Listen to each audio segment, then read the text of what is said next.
నువ్వు ఖచ్చితంగా చదువు పూర్తి చేస్తావు. ఏడవకు. దీప అంటే ధైర్యం, ధైర్యం అంటే దీప అనుకున్నాను. కానీ నువ్విలా ఏడుస్తుంటే నేను తట్టుకోలేను. నా కష్టాలు నన్ను ఏడిపిస్తున్నాయి. ఇంతకాలం కష్టపడి కుటుంబాన్ని పోషించిన నాన్నకి సాయంగా ఉండలేకపోయాను. భారంగా మిగిలినందుకు బాధగా ఉందే. అందుకని ఏడవాలా? నాన్నకు కష్టం కలగకుండా నువ్వు చదువుకోవాలి, అంతేనా? నేనున్నాను దీపా.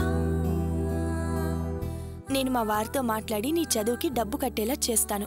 నువ్వు ధైర్యంగా ఉండు. పాపం మీ ఆయన మాత్రం ఏం చేయగలరే? ఎందుకు చేయలేరు?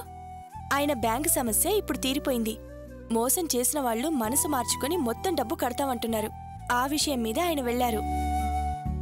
వీలైతే రేపే ఉద్యోగంలో చేరతారే. మేమిద్దరమే కదా, జీతం చాలా వస్తుంది. ఎంత బాగా నిన్ను చదివించొచ్చు. నా చదువు కోసం డబ్బు కట్టి సాయం చేసిన ఆయన నీ చదువు కోసం డబ్బు కట్టరా?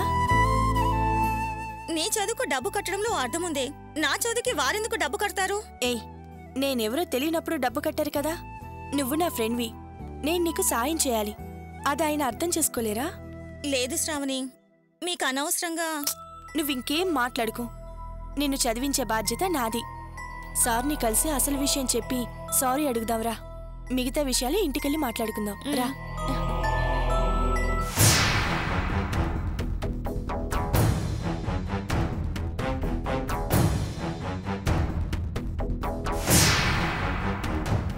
చెప్పు సుబ్రహ్మణ్యం, నన్నేం చేయమంటావు? చెప్పాం కదా సార్, తనే తప్పు చేయలేదు. తప్పంతా మాదే. వడ్డీతో సహా లోన్ ఎంత అయిందో చెప్పండి, మొత్తం కట్టేస్తాం. ఏమ్మా, తప్పంతా మా వైపే ఉన్నట్లు మీరు మాట్లాడితే ప్రాబ్లం తీరిపోతుందా?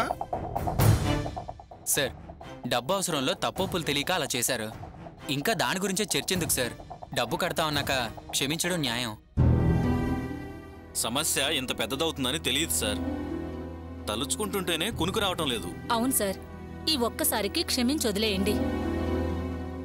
ఇంకా ఏంటి సార్, డబ్బు కట్టి లోన్ క్లియర్ చేస్తే అంతా ఓకే కదా? ఏంటి సుబ్రహ్మణ్యం, తెలిసి మాట్లాడుతున్నావా తెలియక మాట్లాడుతున్నావా? డబ్బు కట్టకుండా ప్రాబ్లం ఎలా క్లియర్ చేస్తారు? అయినా డబ్బు కట్టేకి ప్రాబ్లం ఏంటి సార్? డబ్బు కట్టగానే ప్రాబ్లం క్లియర్ అవుతుందని నువ్వెలా డిసైడ్ చేస్తావు? వాళ్ళు కేసు నుంచి బయటపడతారు, వాళ్ళ ప్రాబ్లం క్లియరు. మరి నీ ప్రాబ్లం ఎలా క్లియర్ అవుతుంది? ఇంకా నా ప్రాబ్లం ఏంటి సార్? మరి అమాయకుళ్ళ అడక్కు. బ్యాంకులో ఉండాల్సిన డాక్యుమెంట్స్ వీళ్ళ చేతుల్లో పెట్టావు. అది ఇల్లీగల్ అని మర్చిపోయావా? మేమే కదా సార్ డాక్యుమెంట్స్ చూసిస్తామని సుబ్బుతో చెప్పింది. నోరు మూసుకోవమ్మా. అసలు మీది మనిషి జన్మేనా? తప్పని తెలిసి కూడా పేపర్లు మీకు ఇచ్చాడు. సాయం చేసిన వాడి తల పగలగొట్టారు. అసలు మనుషులేనా మీరు? సారీ సార్, కావాలని మేము అలా చేయలేదు. సారీ అని చెప్తే ప్రాబ్లం సాల్వ్ అవుతుందా? ఏంటి సార్ ఇది? సాయం చేయడానికి ఒక హద్దు ఉంటుంది. ఇంత తెలివి తక్కువతనం అయితే ఎలా? బ్యాంకు డాక్యుమెంట్స్ను మార్చడం క్రిమినల్ అని మీకు తెలియదా? డాక్యుమెంట్సే ప్రాబ్లం అయితే అవే తెమ్మని చెప్దాం. చిన్నపిల్లాళ్ళ మాట్లాడకండి. డబ్బు కడతాం బయటపడతాం అంటున్నారు. నీ మీద పోలీస్ కంప్లైంట్ ఉంది, దాన్ని ఏం చేస్తావు? దాందే ఉంది సార్, కంప్లైంట్ రిటర్న్ తీసుకోండి. సారీ, అదేం నా చేతిలో లేదు. అదేంటి సార్? చెప్పండి మేడం, ఇక్కడే ఉన్నారు. చెప్పండి madam. Okay okay, thank you madam. ఇప్పుడు ఎవరు ఫోన్ చేశారో తెలుసా? మేడం గారు నిన్ను రీజనల్ ఆఫీస్కి రమ్మన్నారు. నీ మీద కేసు పెట్టారని సిబ్బందికి కూడా తెలిసిందట. ఎంక్వైరీకి కూడా పిలుస్తారట. ఎంక్వైరీ దేనికి? సరే వదిలేండి, ఆ విషయం నేను చూసుకుంటానా. నన్ను డ్యూటీలో ఎప్పుడు జాయిన్ అవ్వమంటారు? సారీ సుబ్రహ్మణ్యం, నీ మీద ఎంక్వైరీ జరిగేదాకా జాయిన్ అవడం కుదరదు. అదేంటి సార్, సొంతంగా రిస్క్ చేసి వీళ్ళని తీసుకొచ్చినా కుదరదా? నాకు డాక్యుమెంట్స్కి సంబంధం లేదని నిజం ఒప్పుకున్నందుక, లేకపోతే రిమార్క్ లేకుండా సిన్సియర్గా వర్క్ చేసినందుక జాయిన్ అవడం కుదరదా సార్? సారీ సుబ్రహ్మణ్యం, పైనుంచి ఆర్డర్స్ వచ్చే వరకు నేనేం చేయలేను. అక్కడ ఎంక్వైరీకి అటెండ్ అయ్యి నిజాలు తెలుసుకో. ఏమ్మా, మీరు డబ్బులు తీసుకొచ్చారా? లేదు సార్, ఇప్పుడున్న పరిస్థితుల్లో అంత డబ్బు కట్టలేం. ఎంతైందో చెప్పండి, మా వాళ్ళు మా అకౌంట్లో ట్రాన్స్ఫర్ చేస్తారు, తెచ్చి కట్టేస్తాం. చూసావా సుబ్రహ్మణ్యం, వాళ్ళు ఎంత తెలివిగా ఉన్నారో. అందుకే ముందు జాగ్రత్త ఉండాలి. నేను మనిషి మీద అభిమానం ముఖ్యం అనుకున్నాను కానీ అది తప్పని ఇప్పుడే తెలిసొచ్చింది. చాలా థ్యాంక్స్ సార్. నీ తప్పేం లేదని నాకు తెలుసు, అయినా నేనేం చేయలేని పరిస్థితిలో ఉన్నాను. నువ్వు నన్ను కోపడితే లాభమే ఉంది. సారీ. అయ్యో సారీ ఎందుకు సార్, నేనేం బాధపడటం లేదు. ఆ డిసిప్లినరీ యాక్షనే బాధగా ఉంది అంతే సార్. నీతో పాటు పాత మేనేజర్ గారి మీద కూడా ఎంక్వైరీ వేశారట. నాతో పాటు ఆయన చిక్కుల్లో ఇరుక్కున్నారా? సరే నేను చూసుకుంటానండి. రీజనల్ ఆఫీస్లో జరిగిందంతా వివరంగా చెప్పండి, వాళ్ళు అర్థం చేసుకుంటారు. ఆ తర్వాత వచ్చి డ్యూటీలో జాయిన్ అవ్వండి. ప్రయత్నం చేస్తాను సార్. మీరు వెళ్ళి బయట వెయిట్ చేయండి. మీ అకౌంట్ చెక్ చేసి అమౌంట్ ఎంత కట్టాలో చెప్తాను. అలాగే సరే, sir.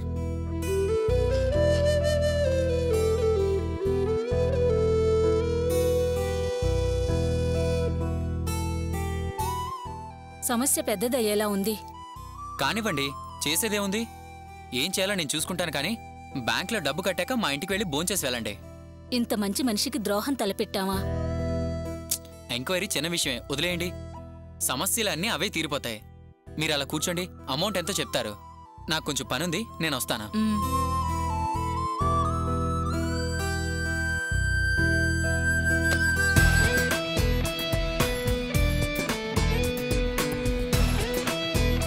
Hi Subrahmanyam. Hi Nitish, బాగున్నావా? బాగున్నాను. నీతో కొంచెం మాట్లాడాలి. సరే పద.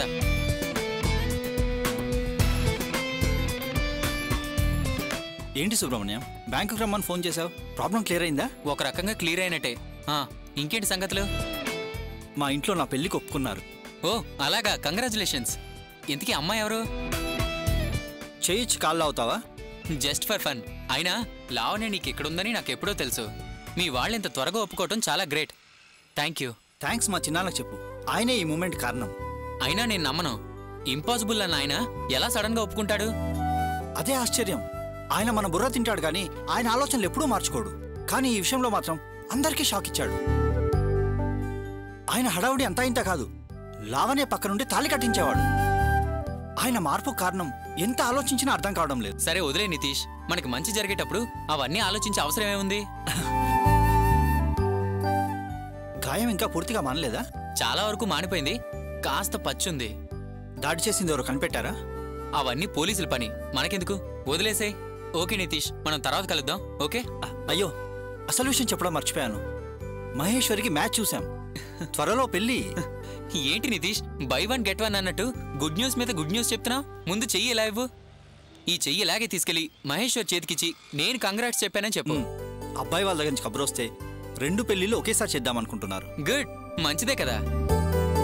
ఓకే సుబ్రహ్మణ్యం, నేను బయలుదేరుతాను. Okay bye. బాయ్.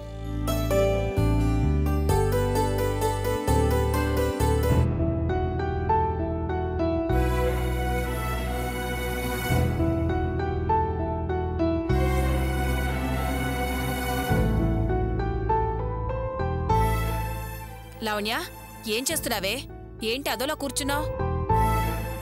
అమ్మా, వదిన అన్నయ్య కోపంగా ఉండడం చూస్తే నాకు భయంగా ఉంది. వాళ్ళకి పెళ్లి అస్సలు ఇష్టం లేనట్టుంది. వాళ్ళకిష్టం లేకపోతే నీకేంటే? పెళ్లి చేసుకునేది నువ్వు. వాళ్ళని ఎలాగైనా సమాధానపరచాలి. ఈ ఇంట్లో నా మాట కాదనేదెవరే? మీ వదినకి వాళ్ళ నాన్న తెచ్చిన సంబంధం కాదన్నానని కోపం. మీ అన్నయ్య దాని మాట కాదండు. ఊళ్ళో వాళ్ళు బాధపడతారని ఆలోచించిన మీ వదిన నీ మనసు గురించి తెలుసుకోవడం లేదే? అది కాదమ్మా. ఇదిగో చూడు, ఎవరికి నచ్చినా నచ్చకపోయినా ఈ పెళ్లి జరిగి తీరుతుంది. నువ్వు ధైర్యంగా ఉండు.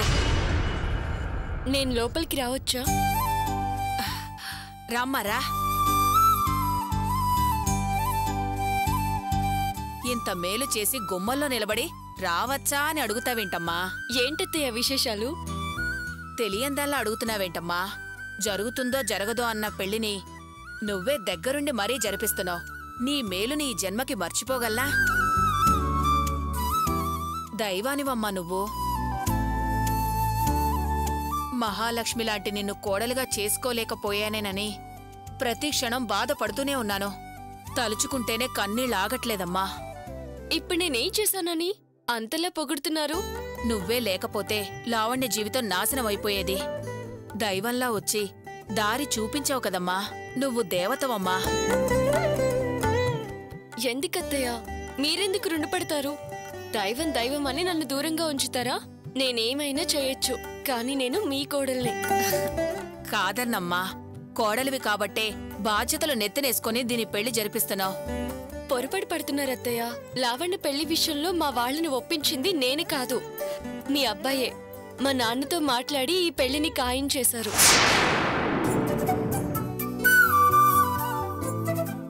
వాడి ఈ పెళ్లికి మీ నాన్న ఒప్పించాడంటే ఎవ్వరూ నమ్మరు. సంబంధం మాట్లాడడానికొచ్చి చొక్కాలు పట్టుకునే రకం వాడు. ఎలాగైనా కానివ్వండి, తను మాట్లాడబట్టే మా నాన్న ఈ పెళ్లికి ఒప్పుకున్నారు. వాడి మీద నింద పడకూడదనే నువ్విలా మాట్లాడుతున్నావు. నిజంగా వాడి వల్లే అయితే వాడు మీ నాన్నతో మాట్లాడిన రోజే జరిగుండాలి. అలా జరగలేదే. నాకేం తెలీదనుకోకమ్మా, మీ పెదనాన్నగారు అంతా చెప్పారు. మీ నాన్నగారి మనసు కొంచెం కొంచెంగా మార్చింది నువ్వే. లావణ్య, ఏం మాట్లాడవేమే? ఈ పెళ్లి ఆగిపోయినందుకు ఎన్ని కన్నీళ్లు కార్చాం, ఎవ్వరూ సాయపడలేదు. మహేశ్వరి తప్ప. మహేశ్వరిని జీవితాంతం గుండెల్లో పెట్టుకోవాలి, మర్చిపోకూడదు. నేనెలా మర్చిపోతానమ్మా? ఏంటి లావణ్య, నువ్వు కూడా అత్తయ్యలాగే మాట్లాడుతున్నావు. నేను అత్తయ్య కోసం ఏమైనా చేస్తాను, దానికింతగా పొగడాల్సిన అవసరం లేదు. నువ్వేవన్నా చేయగలవమ్మా, కానీ అత్తగా నేనే ఏమీ చేయలేకపోతున్నాను. నీ రుణం ఎన్ని జన్మలెత్తితే తీరుతుందో. ఈ జన్మలోనైనా తీర్చుకోవచ్చు అత్తయ్య, అది మీ వల్ల మాత్రమే అవుతుంది. నేను అడిగితే కాదనకుండా ఇస్తారా?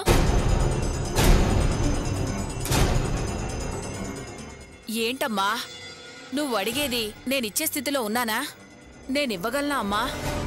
ఏంటత్తయ్య, మీ దగ్గర లేంది నేనెలా అడుగుతాను? పలానాది కావాలి అని అడిగితే మీరివ్వరా? ఖచ్చితంగా ఇస్తానమ్మా. ఏం కావాలో అడుగు. అత్తయ్య, బాగా ఆలోచించుకొని చెప్పండి. అడిగాక కాదు అంటే కుదరదు.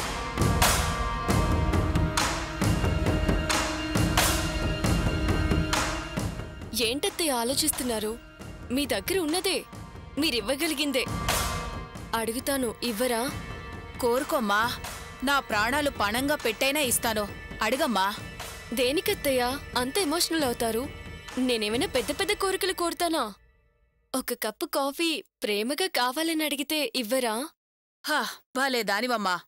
హడలిగొట్టి చంపావే. కాఫీ ఇవ్వలేనా?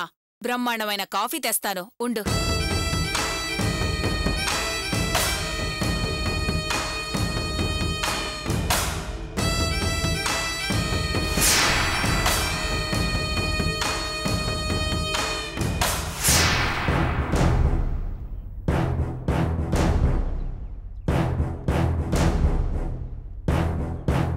హాయ్ సార్, ఎలా ఉన్నారు? ఏంటి తిలక్, అర్జెంటుగా రమ్మని పిలిచావు? మీరింటికి వెళ్ళి మాట్లాడుకుని అభిప్రాయం చెప్తామనే తలకి మా తమ్ముడు కంగారు పడ్డాడు. నేనే వాడికి ధైర్యం చెప్పాను, పెళ్లి విషయాల్లో తొందరపడకూడదురా అని. నేను ఆ విషయం గురించే ఇక్కడికి రమ్మన్నాను. శుభవార్తే కదా, మావాడికి కూడా పెళ్లి ఫిక్స్ అయింది. మీరు ఓకే అంటే 2 పెళ్లిలు ఒకేసారి జరిపిద్దాం అనుకుంటున్నాను. మీరు ఓకే కదా?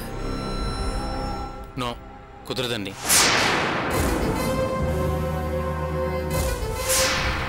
మా అమ్మాయి నచ్చలేదా? అలాగని కాదు, మీరు, మీ అమ్మాయి, మీ ఫ్యామిలీ అంతా బాగా నచ్చారు. అయినా ఈ పెళ్లికి నేను ఇష్టపడలేను. అది కారణం ఏంటంటే, మహేశ్వరి గురించి ఎవరైనా తప్పుగా చెప్పారా? అయినా అన్ని విషయాలు మీకు వివరంగా చెప్పాను కదా. ప్రాబ్లం మీరు చెప్పిన విషయంలో లేదండి, మీ అమ్మాయి మనసులో ఉంది. ఏమిటి మీరనేది? మీరు మీ అమ్మాయి ఇష్టప్రకారమే ఈ సంబంధం చూసారా? మా మహి ఒప్పుకున్న తర్వాతే మిమ్మల్ని పెళ్లి చూపులకు రమ్మన్నాను. తను ఒప్పుకున్నానని మీతో అందేమో, కానీ ఆమెకి ఈ పెళ్లి ఇష్టం లేదు. అలా అని ఎవరు చెప్పారు? మా మహేశ్వర్ చెప్పిందా? లేదండి, నేను మహేశ్వరం చూశాకే తెలుసుకున్నాను. నేను చెప్పేది కాస్త జాగ్రత్తగా వినండి. ఆమెకి ఈ పెళ్లి చేయటం మీ వల్ల కాదు. ఆమె మనసులో ఆ సుబ్రహ్మణ్యం అలాగే ఉన్నాడు.